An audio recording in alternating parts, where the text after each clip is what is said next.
Hey friends, welcome back to another video. My name's Emma Lefebvre, and today I'm going to be giving you tips on how to change and arrange your compositions for your landscapes to make them look a little bit more interesting and a little less blah. So let's jump in and get started.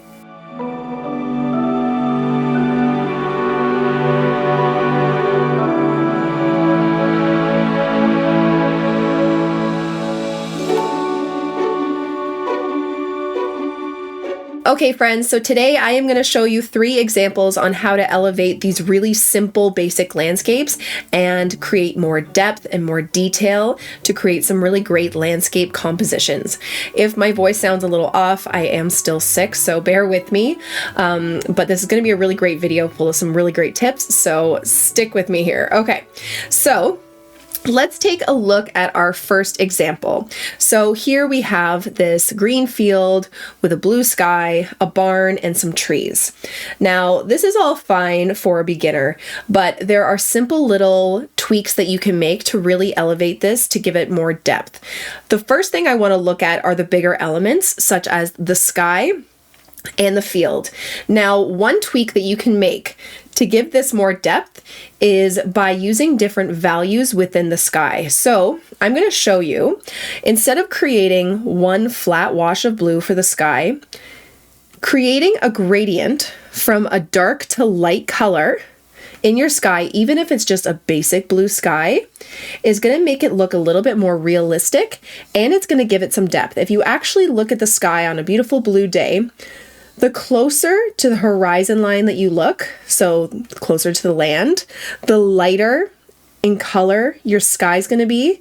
And then the closer to the top, or closer to outer space, the top of the sky, the darker the color is going to be. So making a really simple change of a gradient from a dark to light value in your sky will really give it some depth. Okay, so I applied some darker Prussian blue at the top. I'm going to wash off my brush a bit, and then I'm just going to blend it so it gets lighter and lighter towards the horizon line here. And this value change creates contrast within your painting, but also creates that depth. Okay, this is probably the most basic change you can make to elevate your compositions. Okay, and I want you to start taking notice in paintings, photography, even in real life. You'll notice that the further up a sky is, you're looking up, the darker usually the color is, more intense the color is, and closer to land, you'll get a little bit more light pollution, so it will be a little bit lighter, or maybe the sun is setting, so it's a little bit brighter. But this simple change of a gradient from dark to light makes such a huge difference. And you can kind of intensify it if you want it to be darker. But you can have that plain blue sky. You don't have to make any clouds, but just making that change of a gradient really makes a difference. Now, the same thing can be applied to your grass, your field area. This is a very flat wash of green. It shows no depth. Now, the same thing happens like it does with the sky. The closer to the horizon line it is, the lighter in color the grass is going to be. The further away, or closer to us really, the darker and more detailed things are going to be. So let's start with a light kind of wash of this olive green. Okay, this is just a lighter green. And to create more depth, we are going to add some darker green at the bottom towards us. I'm going to grab like a shadow green. These are my Shinhan paints. Okay, and I'm just going to add some dark green here. And then kind of blend it out like so. Okay, and then just these little changes make such a big difference. See how it gives it a little bit more depth, and it's a little bit more interesting to look at. Okay, and you can always, like I said, intensify some of the color a bit more. But yeah, the closer things are to us, the more detailed they're going to be. They tend to also be darker. Also, another thing you want to think of is the closer an object is to us in the foreground, the bigger it's going to be. And then the further away, the smaller it's going to be. So one thing I also see a lot of beginners do is what I did here is they'll put those background trees or the house right on the horizon line. It's kind of what we used to do when we were kids. So I'm going to dry this quickly and show you a little way to tweak that. Okay, now it's dry. I'm going to add that little kind of red barn house. Typically, if I was doing an actual painting where I had like a red barn in the background, I would have sketched it out first and painted the sky around it. But because I wanted to show you the gradient of the sky and the land, we're just going to paint over it. Okay, so instead of painting it right on the horizon line, bring it down a little bit so it looks like it's sitting in the grass. So I'm going to start off with like this shape of a square. Okay, and see how it's a little bit below, then a little triangle, and then a rectangle, like so, like that. Then I'm going to grab some brown. Now, obviously, if I was doing this, like I said, like an actual painting, I would take my time to let things dry in between so it was a bit more detailed. So you're going to get this brown kind of bleeding into that red, which is fine. For now, this is just an example. Okay. But there it kind of looks like it's a bit more, you know, inland, right? And we're also showing some more things slightly in the foreground. So then this way, it gives you the opportunity to put trees in the background. So let's do a bunch of those kind of trees back here. Maybe it can be on that horizon line. There's like a row of them. And then maybe there are some that are a little bit more up close right down by the barn. So you're going to bring them down a little bit. And it just gives it all a little bit more depth, just so it doesn't look so flat. Okay, now obviously this still looks a little flat. We don't have a lot going on here. So, and these trees are not great. So I might even add a little bit of shadow to the barn. Maybe to the trees a little bit. All has to kind of go one way. Pick where your light source is coming from. Like that. And then we have trees over here as well. Hold on. Like I said, if I was actually doing this before, I would have sketched a little barn ahead of time so you can't see the background underneath it. But then the trees over here in our picture, you can have them on the horizon line, but maybe these ones are in the background, okay? So I'm going to do them a little bit lighter in color. Okay, we'll do a couple trees like this.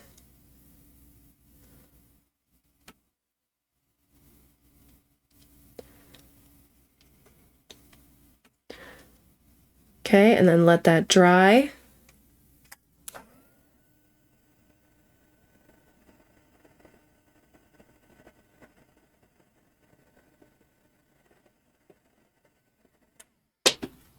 And then to show more depth, I would grab a little bit of a darker green, you know, have some that are in the foreground. So again, remember, because they're closer to us, they're going to be slightly bigger than those ones in the background. They're also going to be a bit more dark and detailed. Okay, so these little tweaks that you can make, and again, we have to have some sort of shadow because these things have a shadow as well.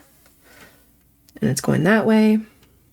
These little details that you can add to your simple landscapes, like this is still a fairly simple landscape, but adding that gradient in the sky gives it more depth. Adding the gradient in the field gives it more depth, okay? So little tweaks you can make to really make your simple landscapes that much more elevated, okay? So that's our first difference. See the difference there? Already the sky and the color of the grass makes a huge difference. Okay, let's move on to our second one. So here we have this moody kind of stormy sky and what looks like a field. Let's start with our sky. So I have this indigo color to start with. Now, this is a big thing when painting clouds. Again, we want to go by the same kind of rules like we did with our objects in the background and in the foreground. Objects that are closer to us are going to be bigger. Objects that are further away are going to be smaller. Now, in the sense of clouds in the sky, the closer they are to the horizon line, the smaller and flatter they're going to be. The closer they are to the top of your paper, the top of the painting, the bigger they're going to be, because that's actually going to be closer to us. So here I have big clouds all the way across, same size at the top of the page as they are close to the horizon. This is where you want to change it up, okay? So I'm just going to get my indigo here, and I'm going to start with bigger clouds at the top. Okay. Maybe coming to the middle, and then the closer to the horizon line they are, I'm going to start making them smaller.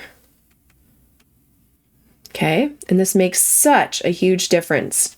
Gives so much more depth in your sky. I even like to kind of go just like flat, closer to the horizon line. And I'm just using the wet on wet technique to create these clouds. I put water down first, then I'm just adding these darker clouds. See the difference already? Okay, you're going to have these big bellowing clouds up top. And then closer to the horizon line, you're going to have these thinner, flatter ones. And that gives your sky so much more depth.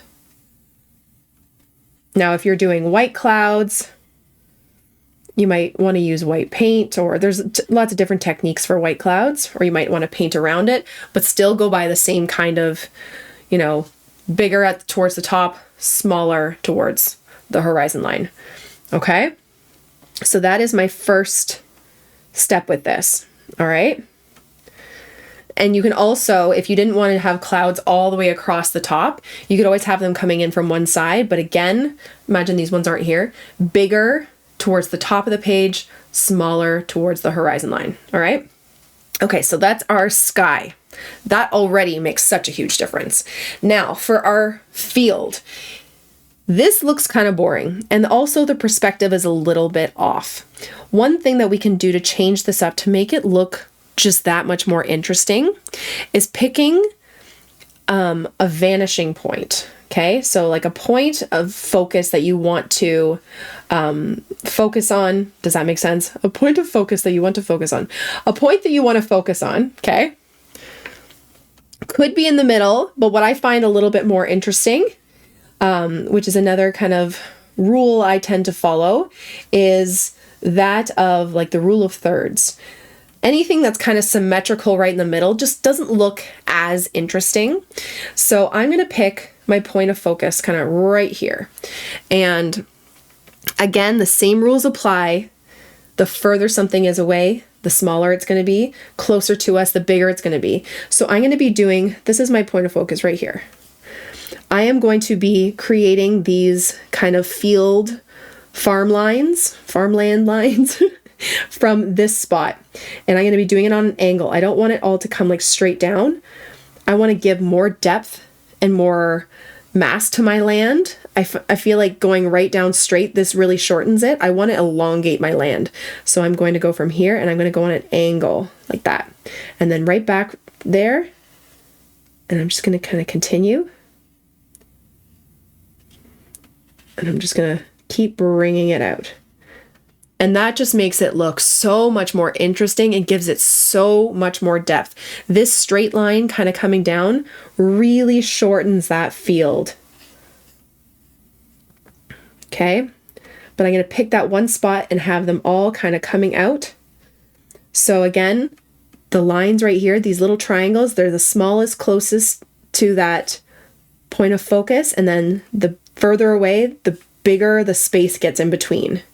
Okay, but like, look at what a difference that makes already. That makes a huge difference and gives us so much more. And so I would even with the sky, and just to make them a little bit more cohesive with our clouds, we did kind of right in the middle, you know, big cloud, small clouds right down here, just to kind of make it flow together a little bit better. I probably would have done these on an angle just so there's a little bit more asymmetry and more angles within this painting.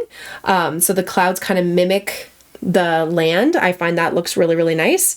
But I mean, this is fine, but just a little idea there. Okay, so that's the second thing you can do to create more depth. Pick that vanishing point and then kind of go from there. All right, and then my last example here, we're going to put a lot of things into motion. We have our sky here, which we've done like these two ones, right? It's kind of just flat all the way across, boring. Let's create a gradient or some clouds. Our mountains are right across the middle, which is fine, but again, I kind of feel like that rule of thirds, giving it a little bit more asymmetry might make it look a little bit better. And then our path also right down the middle is a little bit boring. It shortens it, right? It shortens the distance of our land. I think we might want to start off on one end and then give it an even longer, kind of elongated look by maybe doing a winding road. Okay, so I'm going to show you how to do that. And then again, with the objects in the foreground and in the background, closer to us, they need to be bigger, further away, they need to be smaller. If you look, this tree is the exact same size as this tree.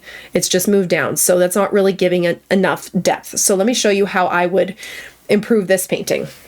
So I'm going to start with the sky, and I'm just going to go here. We'll paint the mountains over the sky after.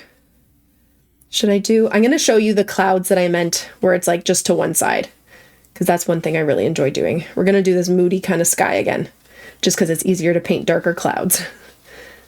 Okay, so we have this base of water here. Then I'm going to do my wet on wet clouds. I'm going to have them coming from this corner. So biggest, closest to the corner there, to the top of the page, and then they're going to get smaller and smaller. There doesn't have to be a lot, but it's kind of nice when they come in from one side. It also makes it a little bit more interesting to look at. Okay. Maybe a little bit darker.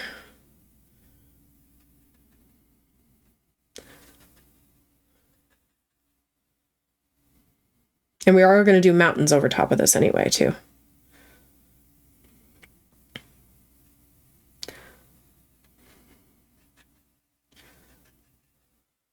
Okay. All right. So there's our clouds.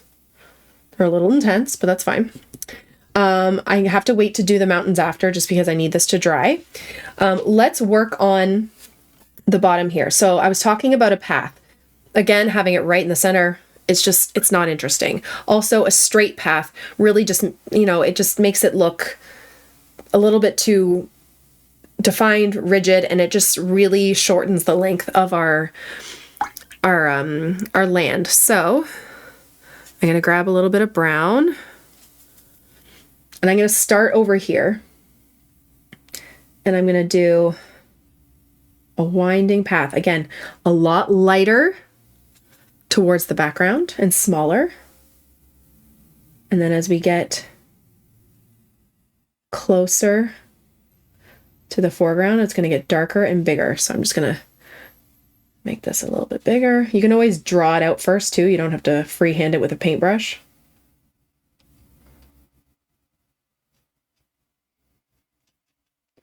I wouldn't freehand it with a paintbrush if I was doing an actual like painting I wanted to frame or anything, but just for an example.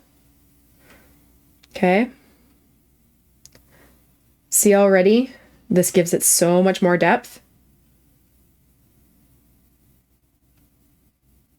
Okay. And then I would do a little bit more darkness and detail right up here.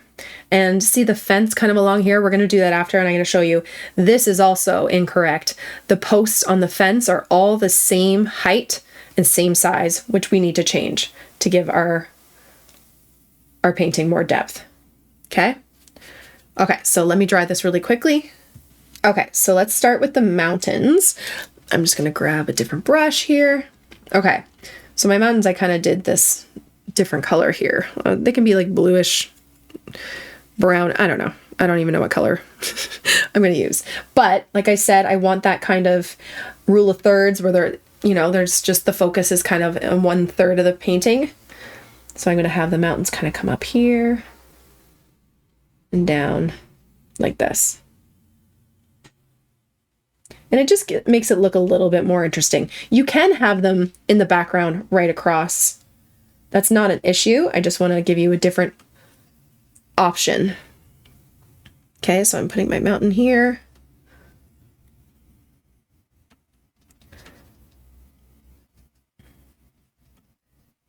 I'm going to create a little bit more shadow on one side. There's more like texture and stuff you can do to mountains, but this isn't a mountain tutorial. Okay, like that. You could also, you know, have a little bit of like hills or land back here too. Doesn't have to be done like that, but you could always do that when it's dry. Okay. But see already how the sky and the mountains kind of just like give this like epic kind of look towards the sky rather than this just being like super flat there. Makes such a difference. All right, now for, let's do this like a grassy field. Okay, and we're gonna use our change in value with our grassy field like we did up here. Our change in value and just like the dark and light of our plain, like it doesn't have to be this field with anything in it. It can be just a plain green field, but changing the color and the value of the field is really going to give it more depth. Okay, so here we have our green. And I'm going to add a bit of a darker green. Closer to us, it's going to be darker. So right here where the bigger path is, we're going to make this darker. Okay. And I'm just going to slowly kind of try and blend it like that. But the further away where we're looking or our focal point is going to be lighter. I'm just trying to blend it.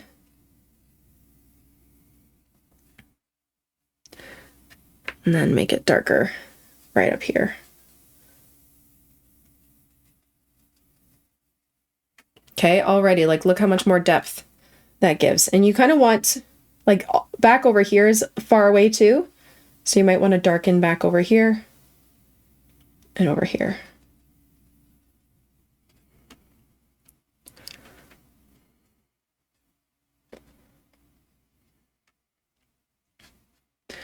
Just gonna blend it out a little bit.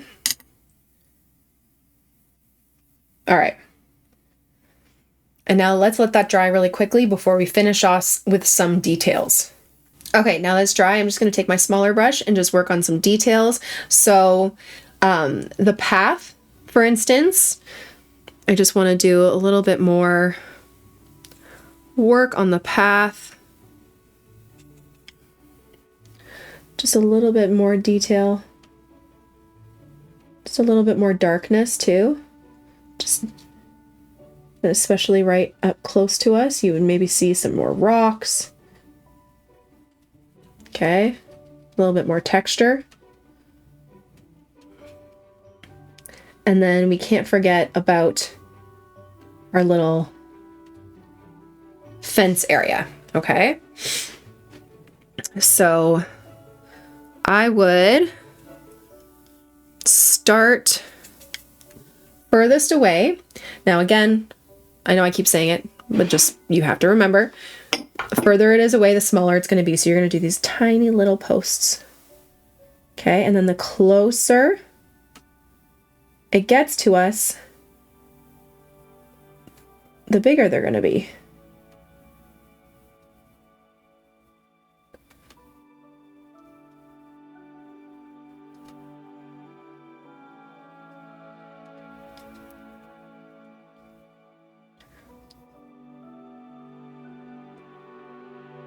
Okay, and this makes such a huge difference, and I'm just connecting the post together. Obviously you can do more detail to make it look like wood if you wanted.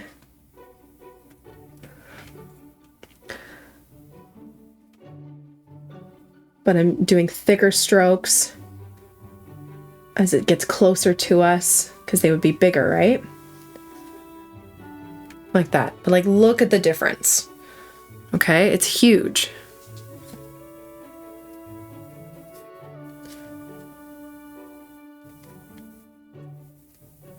Like that. And then just with this one, I think I would have some sort of land back here just to make it look a bit more interesting. Another kind of hill or mountain. Okay, and see how I'm making it bigger to the sides of the mountain, and then it kind of swoops in and it's really thin back here. Again, it's pushing our focal point right to this area, which is what we want. Okay, maybe a little bit of texture on the mountains, a bit of dry brush. But there you go. Honestly, look at the huge difference you can make by just following some of these simple rules, creating gradients from dark to light, value changes, difference in contrast, difference in size of, bigger clouds to smaller clouds, and the distance, just to give it a lot more depth into your paintings. All these tips will bring your work from this to this. So I really hope that was informative. I hope that you guys learned a lot from kind of the side-by-side comparison, because even if you're a beginner, you can really elevate your work just by following some of these tips. So let's continue to take this tape off. I get asked all the time. This tape is, I think I got it off Amazon, like a bunch of rules. They're really, I can't remember where. It was like ages ago. But it's like really, really thin masking tape, which I like to use sometimes for color charts. But there you go. And look at the difference you can create just using these tips. I hope you guys enjoyed it. Thank you all so much for watching. I really hope you enjoyed it and I hope you learned something. Don't forget to subscribe to this channel and follow me on all my other platforms for tons more content. Have a wonderful day, guys. Bye.